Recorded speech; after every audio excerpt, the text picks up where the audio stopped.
Of Christmases Long, Long Ago is my new book arriving for the 2025 Christmas season. Find out what Christmas was like centuries ago. Sneak preview, it was weird and spooky and rowdy, kind of gross sometimes. Find it wherever books are sold in hardcover from Lions Press and audiobook from Recorded Books. It's Christmas as you've never seen it before, and it makes a great gift.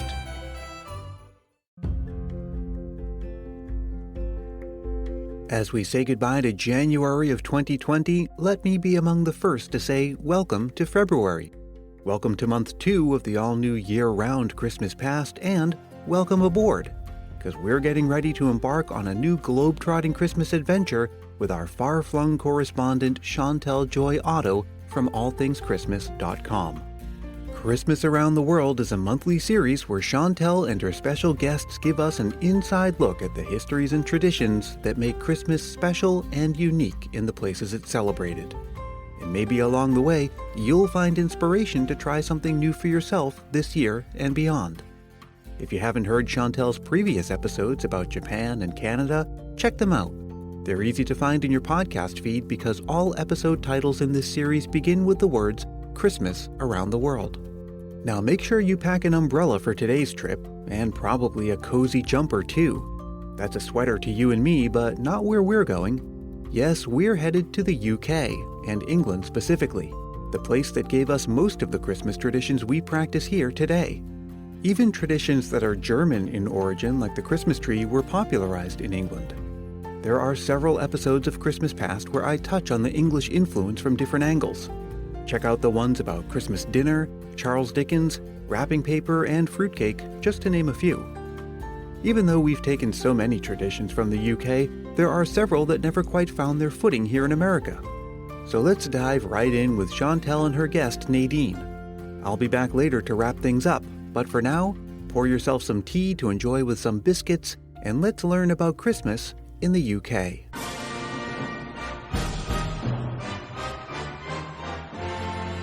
As many of you already know, I am Canadian, but moved to London in 2016, so I do have a bit of experience with British Christmases. In this episode, I'll be talking about mostly English and Scottish traditions, as they compare to North American ones. I'll be saving Irish traditions for another episode. We should probably start with a bit of interesting Christmas history, in particular, the ban of Christmas in the 1600s.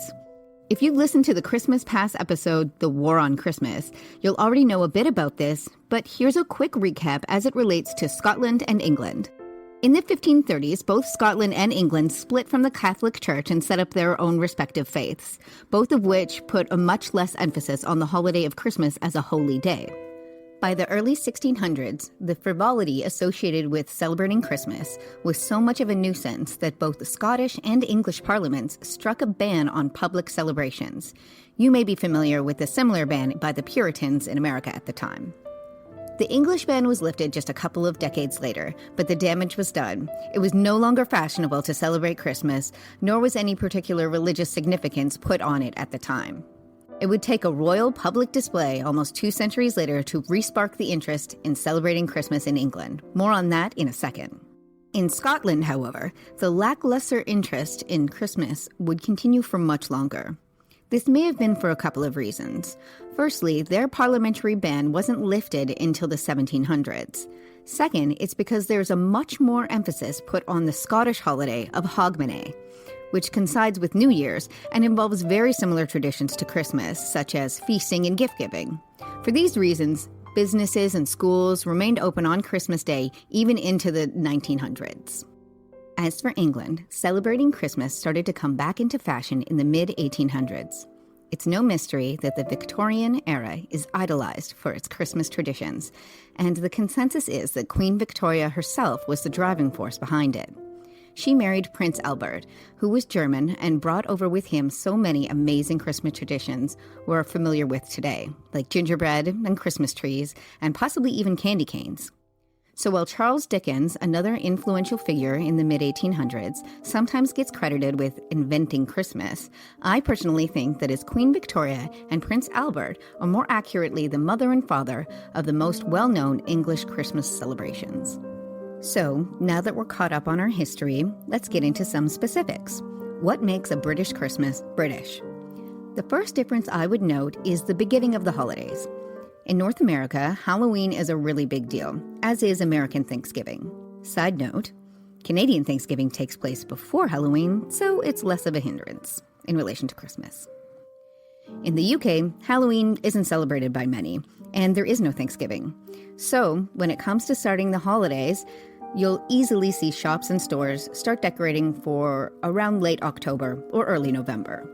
On this topic, you should probably watch my YouTube video titled November 1st, The Start of Christmas Proven with Science. In it, I mention the different timelines for when percentages of people think it's okay to, quote, start celebrating Christmas.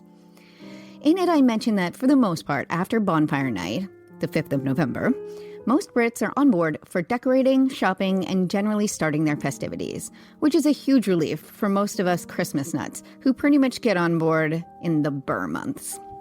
But just like anywhere else in the world, you'll still get a few holdouts. I'm certainly one for holding on decorating the house until December. That's Nadine, and even though she's a December 1ster, she's still one of my best British friends. Nadine grew up in London and absolutely loves talking about the differences between our cultures. So, when it comes to British Christmas decorations, you may think it's all holly and ribbons, but as Nadine says, for the most part, you'll get the same sort of decorations as in North America. Decorations in the UK probably sit somewhere between American and Scandinavian decorations. Certainly less big red bows and garlands than the US, probably less outdoor lights too. Although wreaths on doors are fairly popular. I am going to mention one noticeable difference I have observed, and it has to do with the Christmas tree. In Canada, I'd say that it's almost more common to have an artificial tree than a real one. I don't know a single person in London with an artificial tree. Furthermore, most families' trees are, well, on the small side. Most of them are maybe 5 foot total.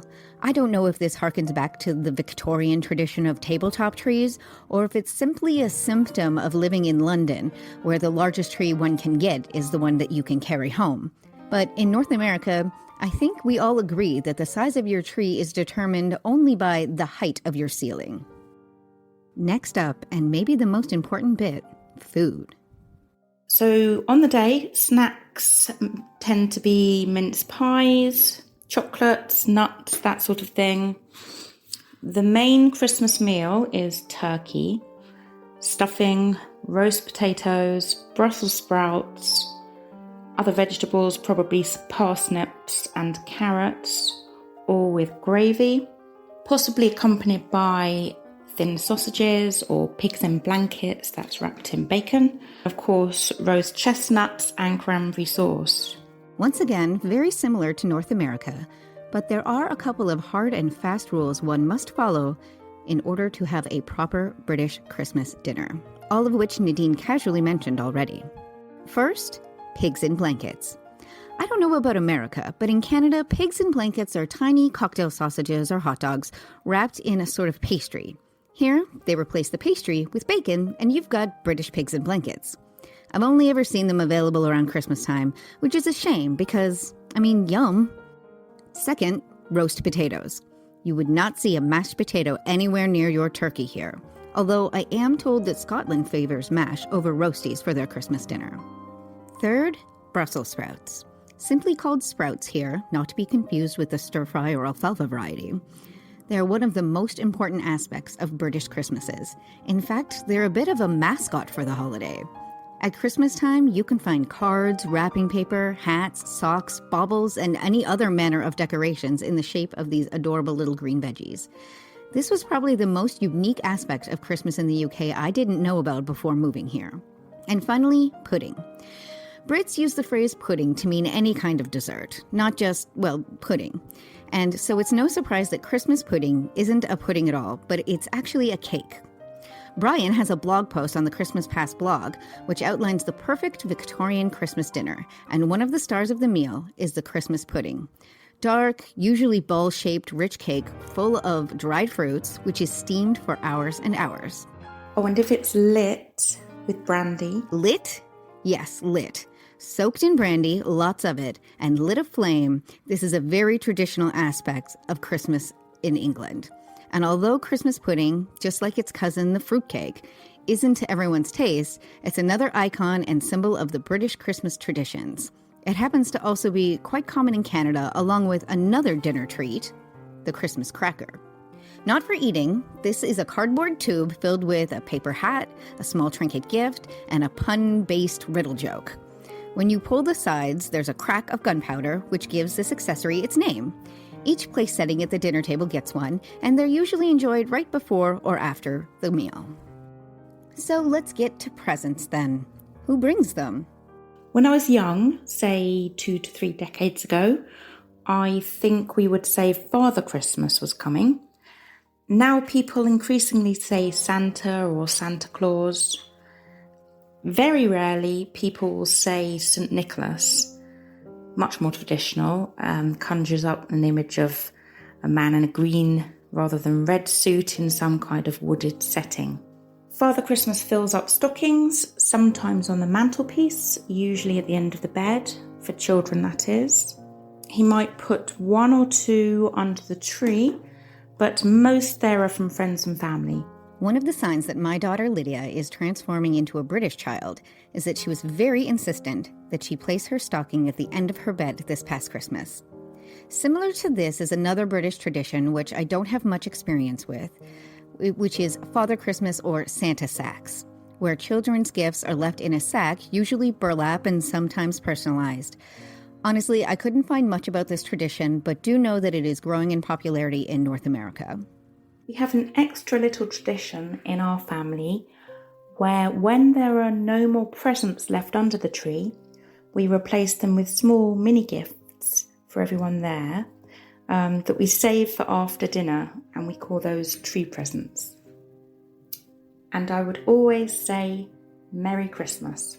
As for songs and carols, once again, they're all very similar to the US and Canada with one minor addition, the Christmas number 1. For the last 70 decades, the British public have been eager to crown the song, which is at the top of the sales charts on December 25th. If you've seen Love Actually, this is the ranking that Bill Nighy's Billy Mack is trying to achieve with his song Christmas is All Around.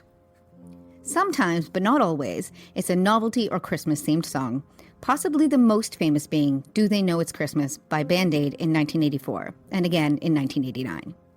Although, shockingly, Mariah Carey's All I Want for Christmas Is You is not on the list, but remains one of the UK's most favorite radio plays during the festive season, along with more modern British favorites like Merry Christmas Everybody by Slade, Wonderful Christmas Time by the Beatles, Thank God It's Christmas by Queen, and Lydia's favorite, Merry Christmas Everyone by Shakin' Stevens.